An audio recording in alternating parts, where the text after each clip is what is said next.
Mhm. Today's date is August the 7th, 2024. My name is Jacob Stickle. I'm the archival assistant here in Warren County, and we're here doing the oral history today. And I'm here with Amber Stagner, I'm imaging support. All right. And Michael Shaffer. Thank you for coming. Welcome.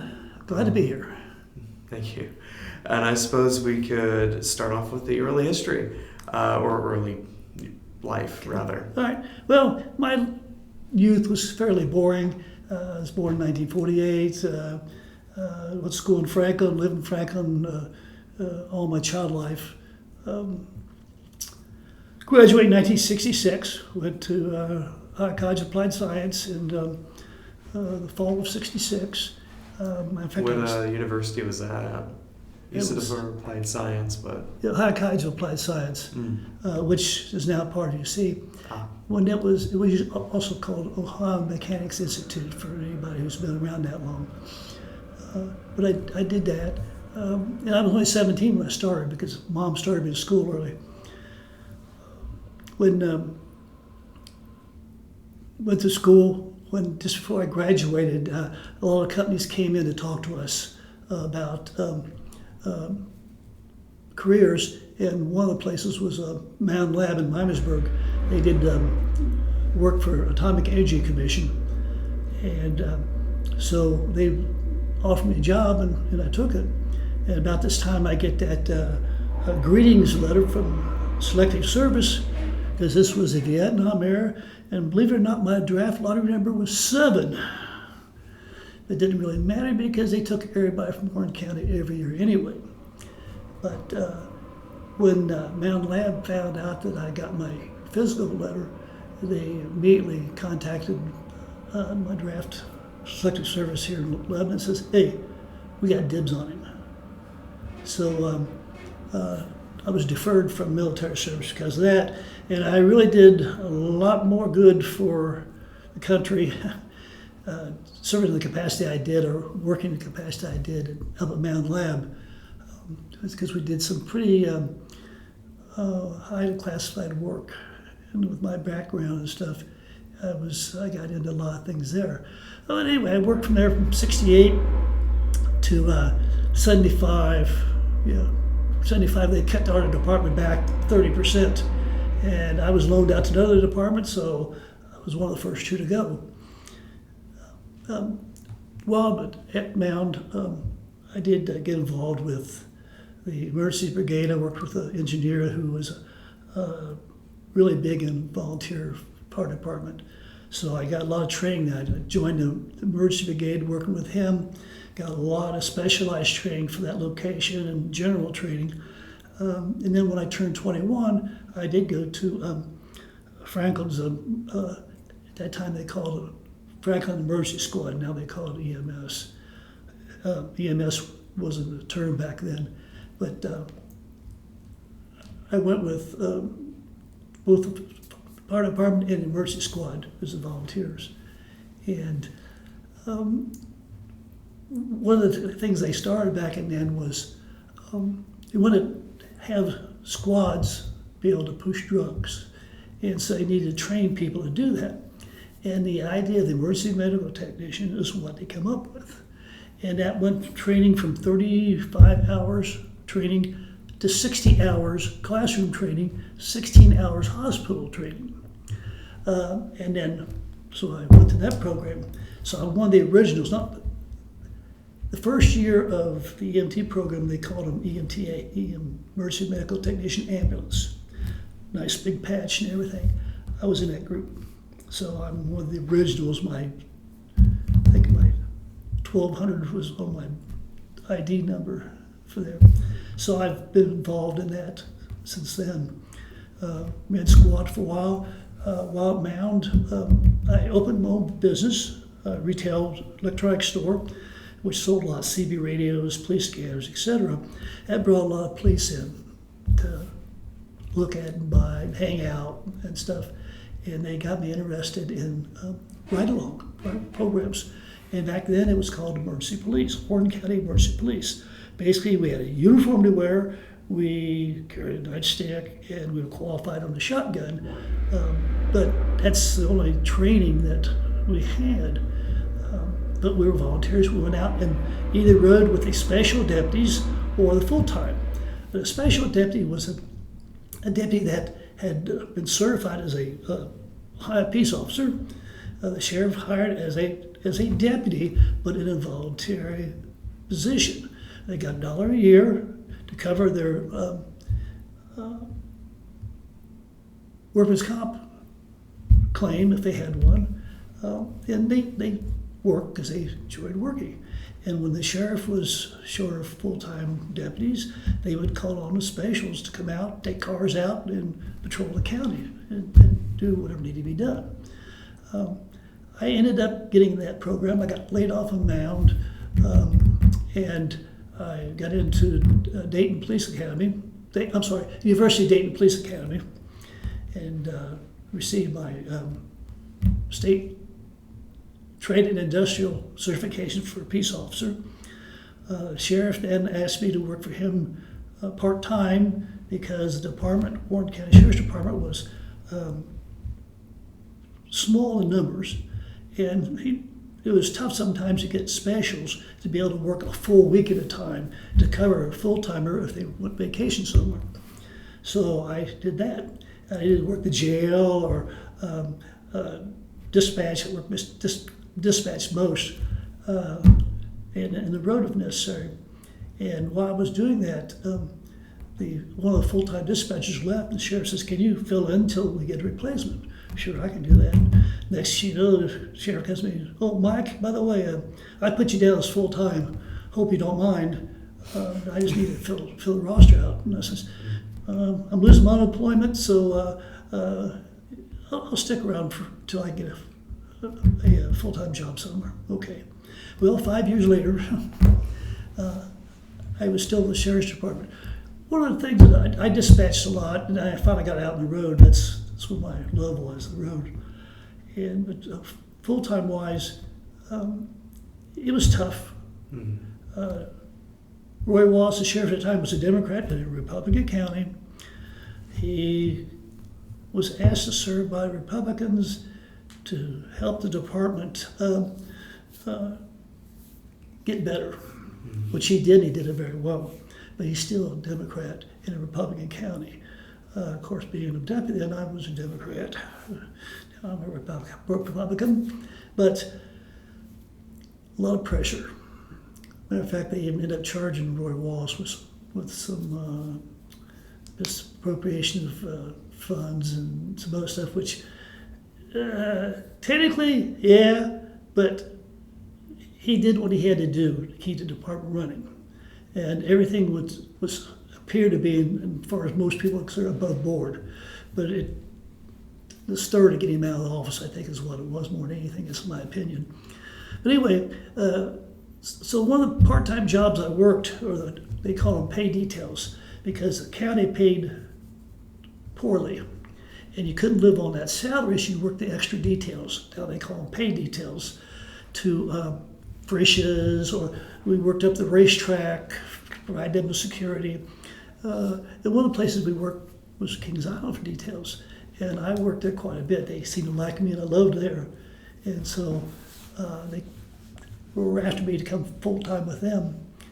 And so finally I decided, it's the way to go, because when I moved to them full-time, I worked the 40-hour shift in security. They brought me into security, and an 8-hour shift with a former deputy who they had brought in to run the communications and take care of the radios. And he was trying to work that into a full-time job also, worked him part-time to move into that job, which I did. But those are the things, because I worked the Evil Knievel job. I worked that. And Robbie Knievel too, but so I worked at Kings Island, but I kept my commission. And when I moved over full-time with in the communications department, I still worked part-time in security, so I kept my commission. And I kept my commission through, I finally left 2018. I couldn't do training anymore, and I'm 70 years old, and it was time for me to leave, so I did. And that's basically there. While at sheriff's office, I spent the first year or so in dispatch, helping them out there, and I finally was able to get on the road. I was on a SWAT team. I wasn't the original SWAT crew, but I was on the original team, and remained on that till I left in 1980 is when I left the sheriff's office full time, and I've done that.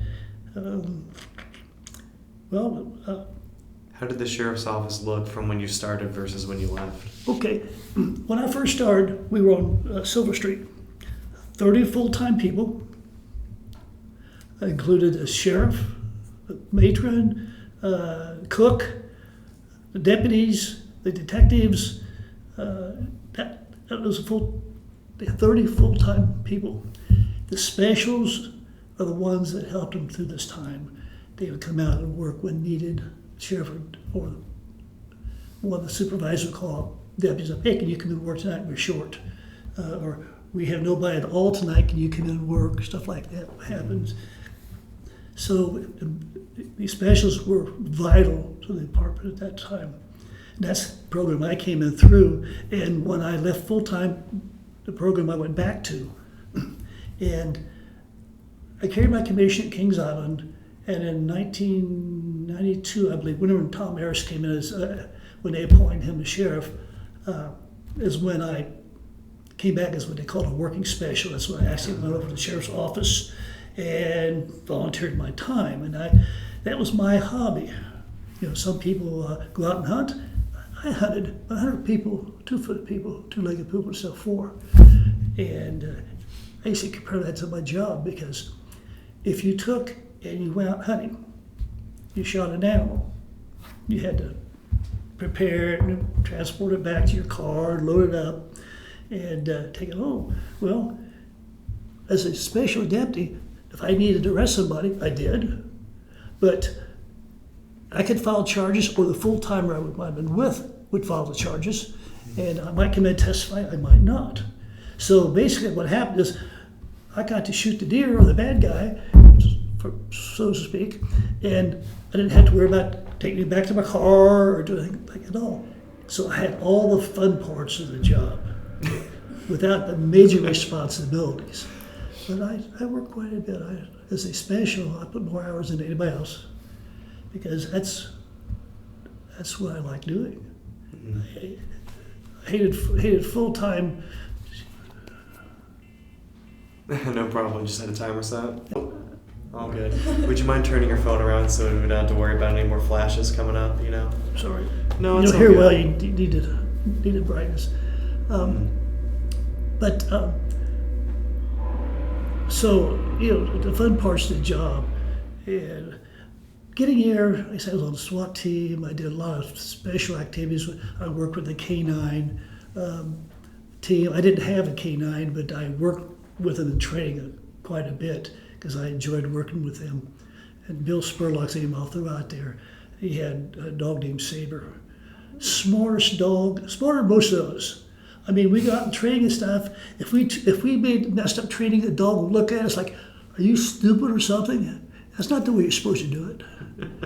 But Saber was his name, and he was pretty well known, and he could track anything across anything. He was just great. But those programs like that, which we did, the one reason that we had special programs was federal money filtered to the states. That's how we got our jail over Justice Drive. Mm-hmm. Roy Wallace went to a lot of time and effort to get the funds secured so that Warren County could have a new jail. And he did that. A lot of new restrictions or requirements that came along with that. When you use federal money, there's all kinds of strings attached. But one of them was the care of the prisoners. Mm-hmm. When I was first started, the jail was on Silver Street. You had a cage, is the best way to put it, down on the main floor, right behind the jailer. And we had one jailer, And if the arrest was made, the deputy made the arrest, or if it was another department, they would book the prisoner in. Then they threw him in this cage. This cage had 2 picnic tables, metal picnic tables, up against a wall that was kind of a 2/3 of the way into the cage, because you could walk all around the cage. And there was no beds. There's a bathroom, or you call it a bathroom, in each one of those little areas in the 1/3 of the cage. They were not issued clothing. They maybe about once a week for a shower, and we'd have an occasional shakedown, which stirred up more bugs than anything. But this inhumane treatment, today's standards, back then, this is common treatment. But the federal government did a good job of turning this around, and so we were able to get our new jail with the new requirements or specifications and such to treat the prisoners a little bit better, which we did. And part of the job of the specials was to help it out in that. The specials, we took care of visitation, which would bring the inmates or prisoners out of their cells for visitation, and we took money for the commissary so that they could buy their peanut butter cups or candy bars or whatever. They could buy batteries they were allowed to have radios, buy batteries and stuff through them, so that was able to help out that way. Another thing that, as I spoke of before, the specials were there for the extra manpower. And there was sometimes, especially like on Friday or Saturday night, you had more specials working than you did full-time. Because basically, most of the time I was on the road, we had 4 squads. Each squad had 3 deputies. That's if they were full staffed. 3 deputies, supervisor, and 2 road deputies. And the supervisor was typically a sergeant, and eventually that one sergeant made it to lieutenant, but there was usually only 3 supervisors. And typically the squad that was short of supervisor was my squad. And being the senior deputy then, most of the time I was in charge, you might say, and we ran it that way. But call specials out, working specials, and we didn't have Deerfield Township at the time, so all of Deerfield Township was covered by the South Car. They call it the South Car.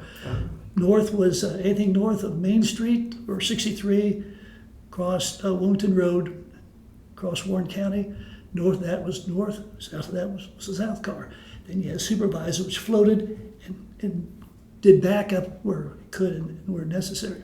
If you were short a deputy, you were short a deputy. If the jail was short of jailers, the road guy had to cover jail. If dispatch, the sheriff's department was in charge of dispatching then. If they were short a dispatcher, the road guy came in, worked dispatch. So we were short on the road a lot. Specials filled this niche. And they did it a very good job. Most of them weren't the quality of the seasoned road officer, deputy, but they filled the void and did a good job. Now, over time, they started dwindling numbers, and the training requirements and all this happened that made it tough for the specials to put the extra time in and not be out on the road. And that's the way they wanted to be. They wanted to be out on the road. Early days, they took cars out. Later days, they rode with a full-time department. And I said Deerfield wasn't there. Hamilton Township wasn't there yet either. So you didn't have anything. Down south, you had Morrow. And then you had Mason. And Mason didn't usually come out to back you up unless it was a very serious call. If it's just a routine call, they wouldn't come out. Lebanon was the same way. Lebanon had full-time staff, but unless it was a serious situation, they wouldn't come out. Franklin had come out, hey, we need somebody down Butlerville. We'll go, type deal. Franklin was very aggressive that way, especially when you had Hamilton as a chief. See, he supported the sheriff greatly. But And Springboro would go out if you asked them to, and Waynesville would go out if they had somebody working, and South Lemon would go out if you asked them to. But most of the time you didn't have. Sometimes your backup would be 20, 30 minutes away. So it was tough. I knew that I was an arsenal. I carried multiple weapons because, again, backup sometimes can be 20 or more minutes away. Things we wouldn't carry, we used to carry. We'll go into that, but a lot of questionable weapons. And we weren't certified on any of them, so now if you carry any type of weapon, you need to be certified on it, which is a good thing. But that just changing the times. Definitely, yeah. That's definitely a sign of the times. More certification, more regulation, I suppose. Yeah, it's good. And that's one of the reasons I left, because the training, especially weapons training, is timed. It can And age you out. have to be able to run real fast, and you have to be able to jump up and down and stuff.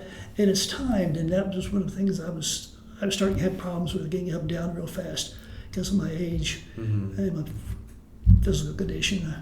So I stepped away then in 2018.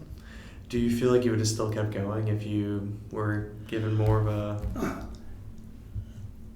Yeah, I had already had some knee surgery, but I had recovered from that, so I took brief periods, and not a real long time, because I responded quite well to therapy, and so I was able to go out and do things I could, but I was still in better shape than a couple of the deputies, because I was able, still be able to run a little bit and jump and climb. I could always climb and get in tight spaces and such. So I could be more effective than some of the deputies, but they were all capable, all quite capable. So it's just me.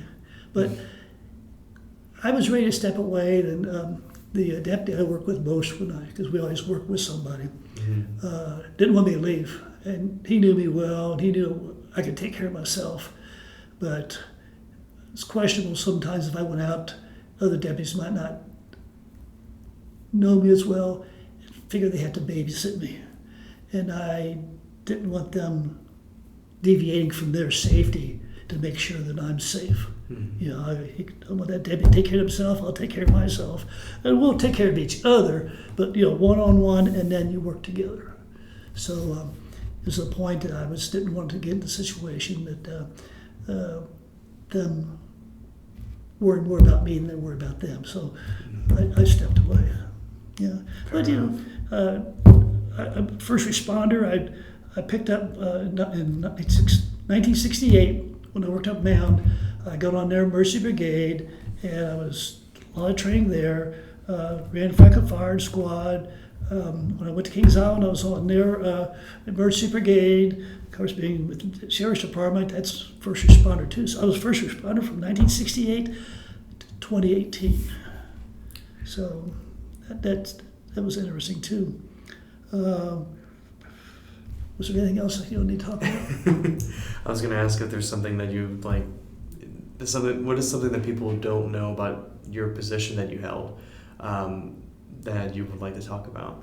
Okay, other positions you're talking about? What is something that people don't know about your position or your old position? Well, you have to live it to understand it. There's no concept, way to explain a concept. I could tell war stories all day long, but the dedication you have to be a good peace officer, the sacrifice you have to make, sacrifice your families have to make. Yeah.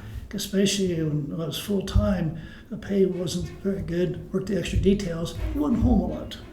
And I had two boys growing up, which made it tougher for them. And of course, the wife a lot of times had to eat supper by herself. And so it's kind of tough on the family, but it's something that gets in your blood. And you cannot get rid of it. It's not a job, it's an adventure. And I used to like to adventure a lot. Other things I've done, I'm Turtle Creek Township trustee for 2 years, Regional Planning Commission, Executive Board. Until just recently, I was Warren County Rural Zoning Commissioner. I had to give it up because I've left the county now. So. What did that entail? What was your day-to-day being part of that commission? Like an advisory role or more In what? hands-on in the commission you mentioned? Oh, the rural zonings? Mm. Well, we had hearings, and we would hear cases of zoning changes, this to do with zoning. Mm-hmm. And then we would make advisory decisions to the commissioners about what were the hearings about. Sometimes we go out in the field and visit the locations. Most of the time we just didn't. Now I kind of had a leg up because being regional planning, that all goes through regional planning first. Mm-hmm. Regional planning has a full-time staff that does all the investigating, and they really don't have a volunteer staff. Regional planning, probably at least half, if not more than half, of the committee is not paid, or at least not paid by Warren County. I was advisory for Turtle Creek Township, so I didn't get paid for that. Now, when I was trustee, I got paid for that, but when I was trustee, I couldn't be regional planning because elected position versus a administrative, or it would cause a conflict of interest. So I left regional planning when I was trustee, and then when they finally got somebody replaced me, was Jonathan Sams, was a great guy. I went back to being regional planning, and then as things got a little tougher, I retired from Kings Island in 2015, and I started traveling a lot, and I'm gone a lot, so it made it tough to get all the regional planning monthly meetings, so I stepped away from that, and tried to step away from zoning, but they had adequate number of commissioners back then, and since I was a senior active, they wouldn't let me leave, so when I did finally resign when I moved out of the county. I'm in a retirement village now. Oh, where at? Mount Pleasant. Mount Pleasant. Yeah. Okay. I had an acre and a half, and I just couldn't do it anymore. Mowing the lawn and dealing with all that, Yeah. updating and all that. Yeah, climbing the roof, digging trees out, Oof. weeding. Sounds like a pain. Yeah. I find that to sound like a pain even. What it would be, trying to think of more of a general sense. So working with the public, obviously you did that a lot. What is some of the more challenging things have you done working for the public? Okay, that goes through cycles. Mm-hmm. The Sheriff's Department as a whole had a certain respect, and I'll say by the bad guys, because we didn't have time to spend time with them. We usually have calls pending, so we went in, took care of the situation, went out. If the situation required arrest, we arrested them. Mm-hmm. We didn't say, no, if you don't stop that, we're going to arrest you. We didn't have the politics that, say, a local department has. Local department, they have to, they arrest who they really need to arrest, but they don't push, they don't just take somebody because they could. Mm-hmm. They can always take it, file charges on them later, or whatever goes. But the Sheriff's Department had the reputation that you screw with us, you go to jail. And we didn't abuse anybody, but we didn't take a crap off of them either. Mm-hmm. And so we didn't need to. And so we didn't. And those are the main thing. Obviously, 911, or 9/11, I'm sorry, came about, you had a different thought of police officers, all first responders. Police officer in particular. Now everybody's on your team again, and you got to respect. Not that I was ever really disrespected, but you didn't have the support. Yeah, people would stop and help you if you're wrestling around with somebody on the side of the road, but it wasn't the first person. It's usually third or fourth one by. Finally says, "Okay, I better stop."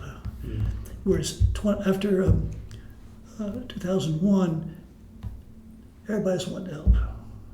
Everybody went out of the way to try to help.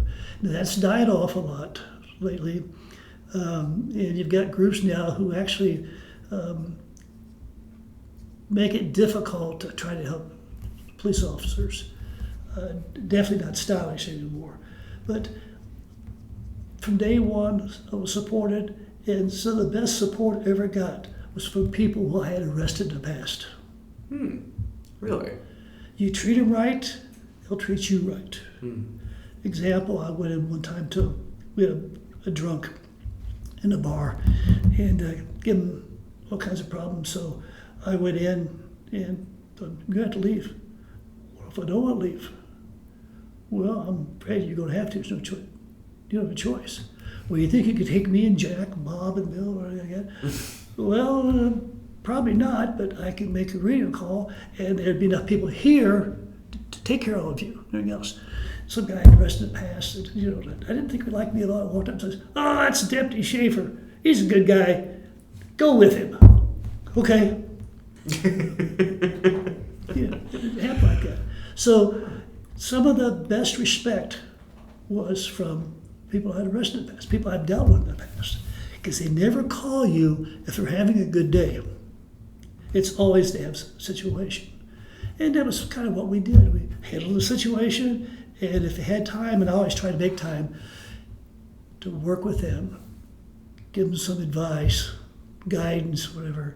I had a list of departments here in Warren County, what they did, give them those lists and tell them who to see to get for additional help and spend time with them. And I can always tell about 2 or 3 people with a similar situation and worse off. And so, sometimes you tell same situation, but they're worse off. Well, maybe I don't have it so bad after all. So those kind of things, but you get the personal rewards of helping people and working with people, and you go. We used to take, and still some of the deputies still do this. You go to bad situation, and you got a couple plush in the back of your car, and you get it out and take them over to the kids. Hey, this needs a home. Can you find a home for him? Yeah. Well, needs a name. You can give him a name. Yeah.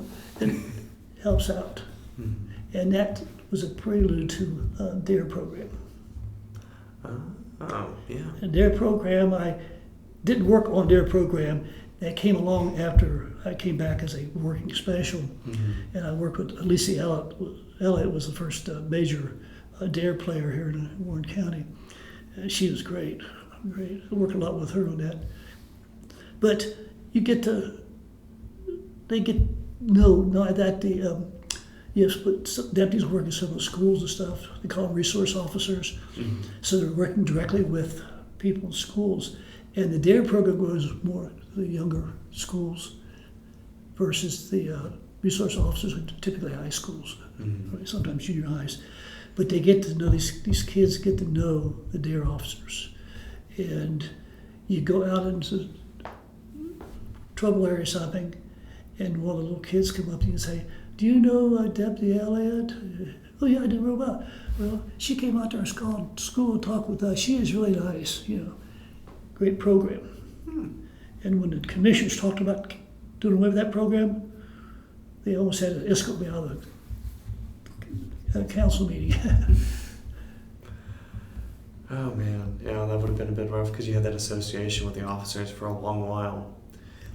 Can you think of another particular time that it was rewarding to work with the public? You said you worked with you went into classrooms to talk with students in that program, we didn't do too much there. Like I say, when DARE people would go out to the various schools, and the kids would come up to us while we're out on a call. Especially the situation is not doing real well. The kids will come up to you and, "Oh, do you know this deputy or that officer? They came to our school and talked to us and work with us." So that's a very good program, and it did touch the kids. Yeah. Probably the worst situation I ever came across is towards the end of my full-time career, I was at a location and I was called to, he said, hey, we've got some pictures we want to give you. What? And they had a bunch of Polaroids. Looked at them. Where did you get these? Well, we think that little girl lives in the area up here. And they were quite disturbing pictures of a little girl. And so I kind of took that personally. I know I worked a lot of my own time on that. And ended up getting a child and her brother taken out of the home, which at the time was very difficult because you used to pull kids out of homes. Ended up going back, and the situation didn't get any better. There was also some pictures of a male in these pictures, not a direct shot of the male, but enough you get ideas of who he might be, but not prove it. And I know I had some background pictures, and I went all through that area, houses that I could think of that would let me in or wouldn't let me in, but I basically told them I was investigating, trying to find that background in there, and I couldn't do that.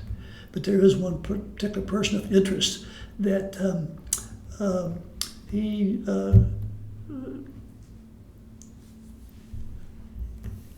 don't know how to put it. He did have some mental issues, and he was living with his sister and her husband. And I suspected him. He was a key point of my investigation, and he ended up being moved out of the area. But the kids went back home. Still, the youngest one, the boy, still roamed the neighborhood, and he wasn't that old. And the father was no longer interested in being in the picture. But the paternal grandmother was. And so the male had actually married a German girl when he was in the service and had kids. So the kids were all Americans, he was Americans, but she wasn't. And when they divorced, then they didn't send her back. But in order to get her out of control of the kids, I worked with the right agencies, and she was deported. Oh, wow. So it was an overall win because the paternal grandmother was willing to accept him, but the mother wasn't willing to give him up. So we got that's probably the most rewarding situation, probably the hardest case I ever worked, and definitely the most disturbing. Yes, yeah. Whenever kids are involved, Yeah. I feel like I'm just ups the ante quite a bit. Yeah, and we can probably cover this on a later time we get to sit down and talk, because I'm sure you have plenty of stories. It's something you've mentioned even off. I've destroyed my case file because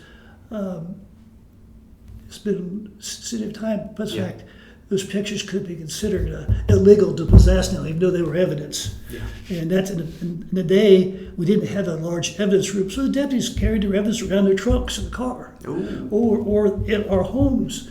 I'd have an area I locked up and moved my evidence in there, locked it up, so it was secure. But that's the way it was because there wasn't room for evidence. And I remember some blood sitting in my refrigerator for a while. Yeah, you should have put it somewhere, Well, right? I'd put somewhere. That's where you put it before I could get to the lab because we didn't have the facilities to store it. At the sheriff's office at the time. Now they do now. Everything's really good like that now, and they have quick access to labs and stuff. But back then, not much lab. But one thing about every body that I handled or was in charge of handling, I went to the autopsy. So this was adults and kids, and it's tough going through autopsy with a young person, especially a young person that I won't say so much abused, but ignored or not cared for properly. Right. And we have a lot of that, and it's hard to get those people in the system, real hard. So a lot of fun though. A lot of fun. Of course. Yeah. I was thinking, I don't know if we want to end on, not even end on that, but I don't know if we want to stop the. Yeah. This part. Goodness. I've been glad it's talking longer. Oh no, of later. course I didn't mean to phrase it that No. way. It's difficult to talk about that subject, so I wasn't sure how long you wanted to touch on that. I can sit here, and my wife complains I talk all the time. You get that when you do police work. Mm-hmm. If you're any good at it all, you spend time with them, with people that you meet. You work with them. You do what you can for them. Yeah.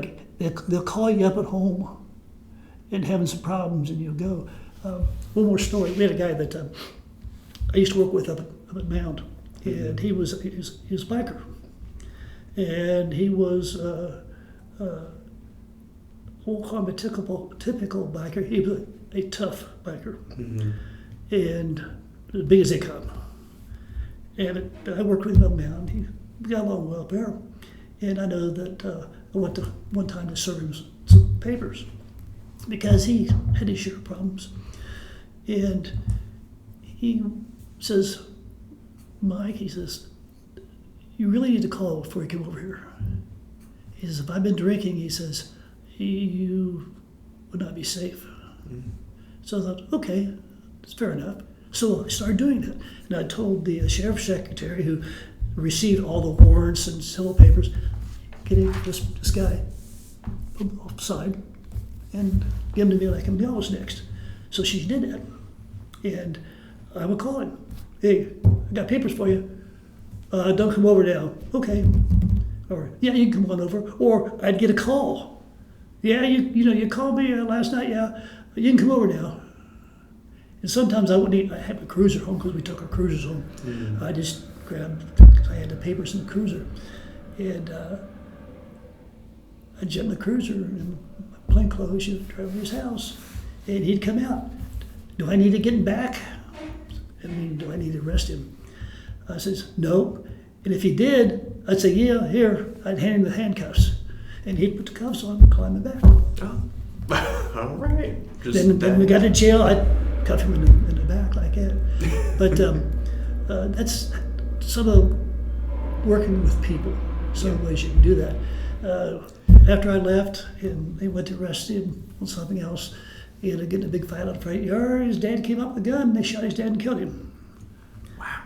Because the guy couldn't be arrested. I mean, he's one of those guys that you could arrest him, but it took multiple people and maybe advanced situational supervision to take care of the people. But anyway, so the way you handle things. It's the way you handle things. You mentioned earlier that humor really helps in both getting to know people and to settling situations. Yeah. Can you think of another situation that I always had somewhat of a good sense of humor, but spent all these years, and I spent 40 years as commissioned deputy sheriff, met a lot of people, a lot of situations, and you develop a sense of feel or whatever, and you know when to joke and when not to joke. Mm-hmm. But you can start out by I won't say jokingly, humorous manner or easygoing manner. And then if you don't get results that way, then you get more authoritative. But you can't go back. Once you start exerting your authority, you can't just go back and not exert that authority anymore. So it was that way a whole lot. Wow. To work it back a little bit, I don't believe we asked just people that have inspired you to go into that position. What coworkers, managers, or other people had an impact on you? Well, Roy Wallace, who was sheriff at the time, once I got to know him, great guy, did an ungodly amount good for this county.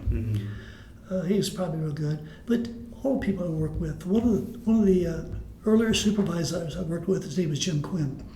He's passed.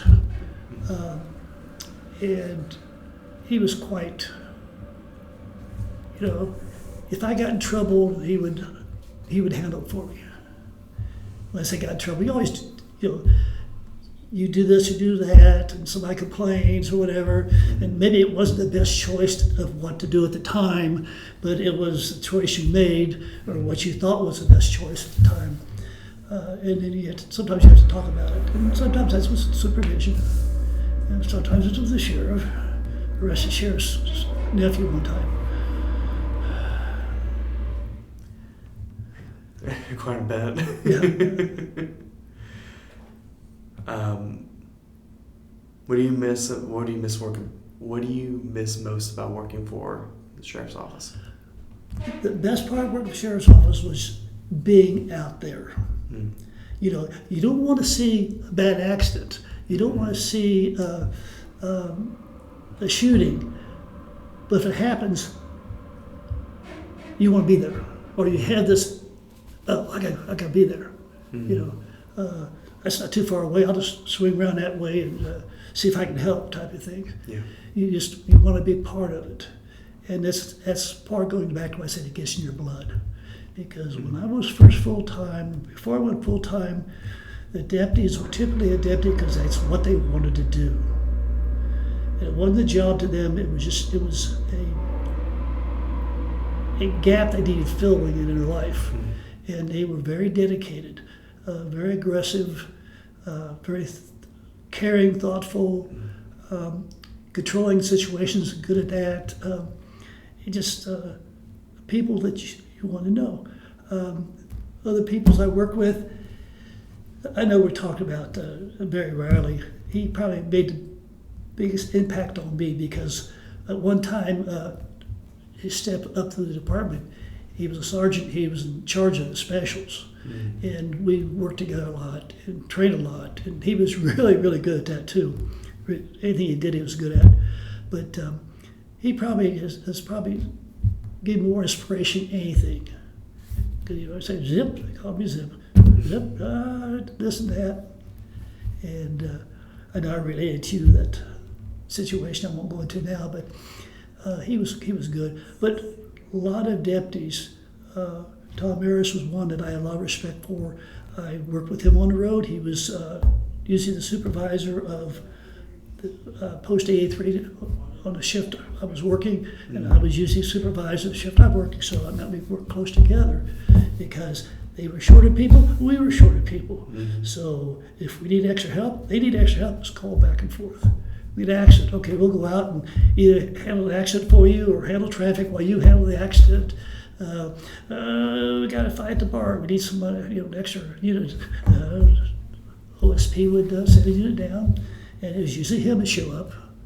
And so we got to know. That's how I got to know him so well. And his wife worked at the sheriff's office.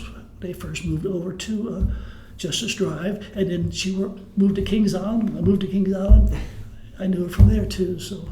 We talked to both of them too. I didn't personally, but my predecessor has.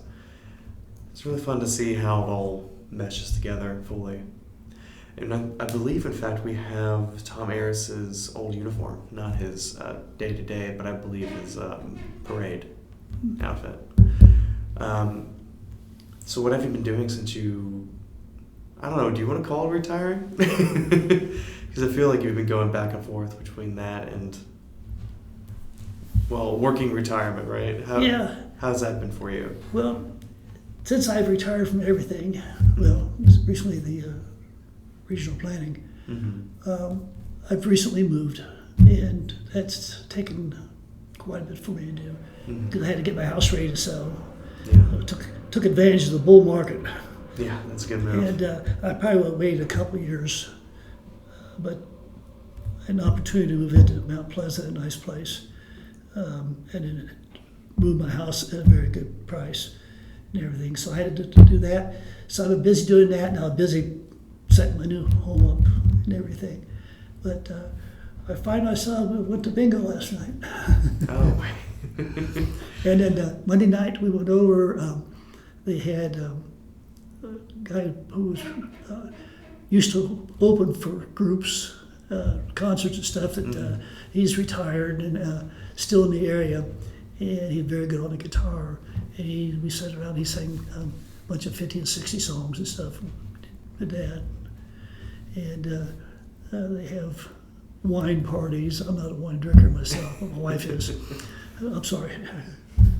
Oh, She'll get mad when I say that. She's not drunk anymore. hey, if you guys are both retired, you guys can take it easy for a little bit. You look back at those times. I can remember when growing up, when I first became, or just before I became a drinking age, we did some major partying. I mean, things that you wouldn't do now. Mm. And I tell everybody, by all laws of nature, I probably should have died when I was younger. Hey, I grew up in Dayton, and when I hear about the old UD parties, I understand. I think the most recent thing they only done recently was, I think they set a couch on fire recently, but that was a couple of years back, of course. Yeah. But no, that's... Well, the sheriff's department, we blew off steam. You mean during the sheriff's if you're working 4 to 12 shift, afterwards you'd usually go somewhere, over someplace, or go to a location to have a security.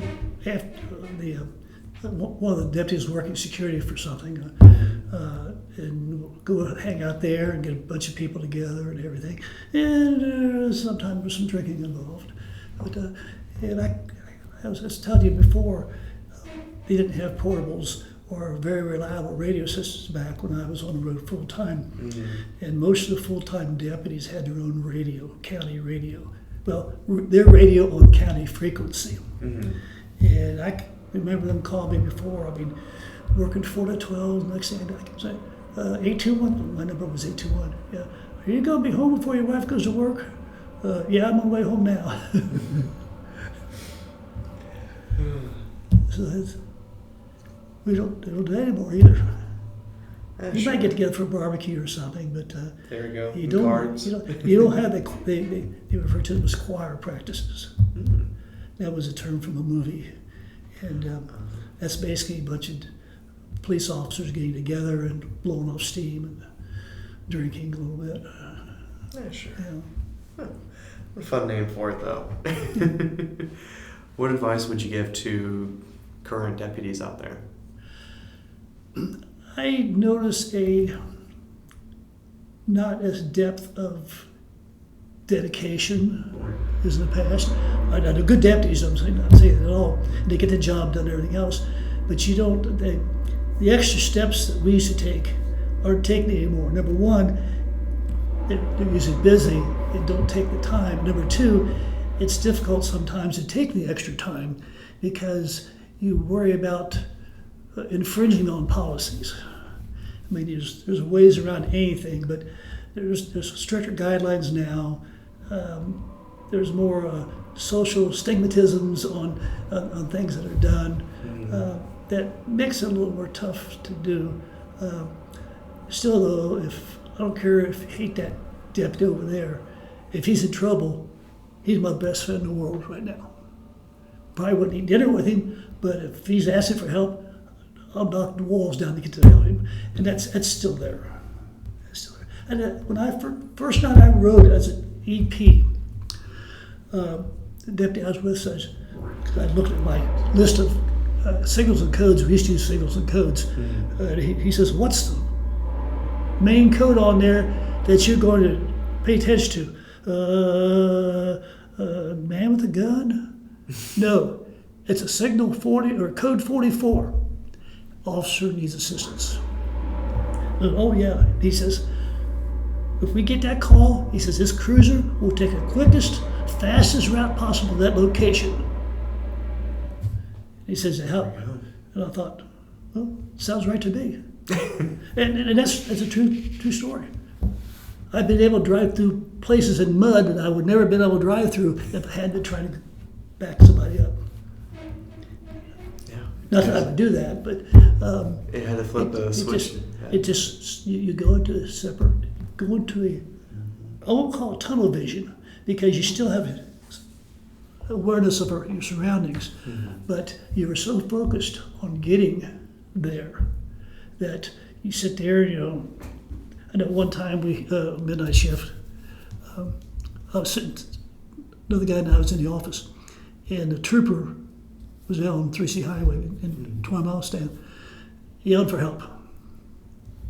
So we jumped in the car, and I know that he was going so he was in front of me. And he was a faster car, newer car, but it didn't have super good brakes. And we went to make a turn. He had to go straight because he couldn't get stopped in time.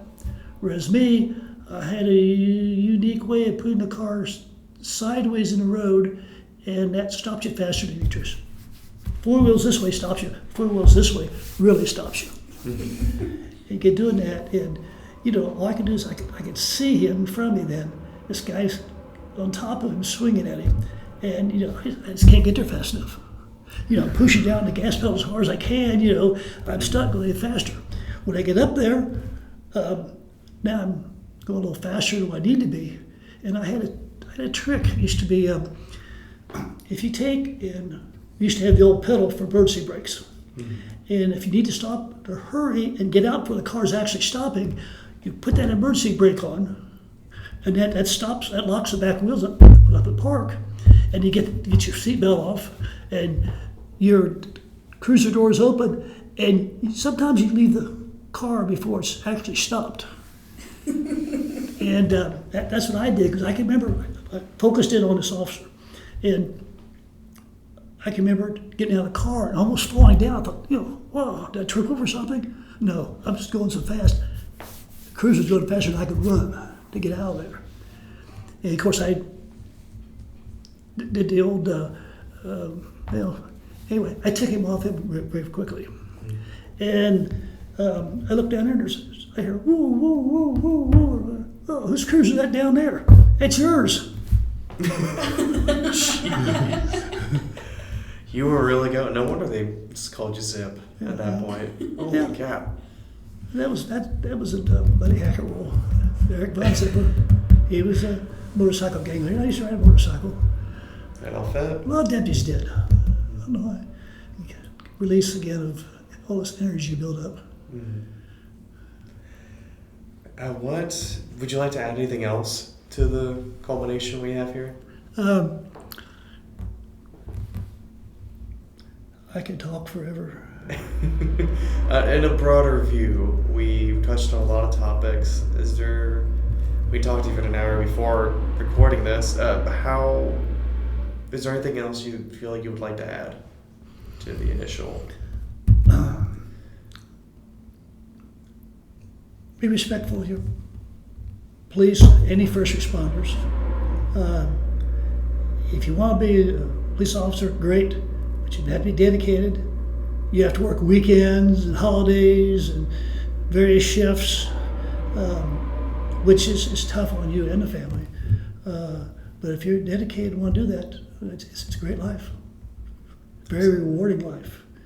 But it's not just for anybody. You have to have that, like I said before, you have to get it in your blood, or you're not going to be any good. You can't treat it as a job. It's not a job. It's excitement. But you can really enjoy your job. If you like being a police officer or any type of first responder, it's something that you do full, put 100% into it, 110% into it. Somebody told me once. Couldn't figure out how I could do more than 100%, but you can. 110. Well, thank you so much for coming in. I'm going to see if we can get you in another time and give through some more stories. So right now that this will conclude the recording. Thank you so much for coming in. I'm very happy. Glad you invited me in here.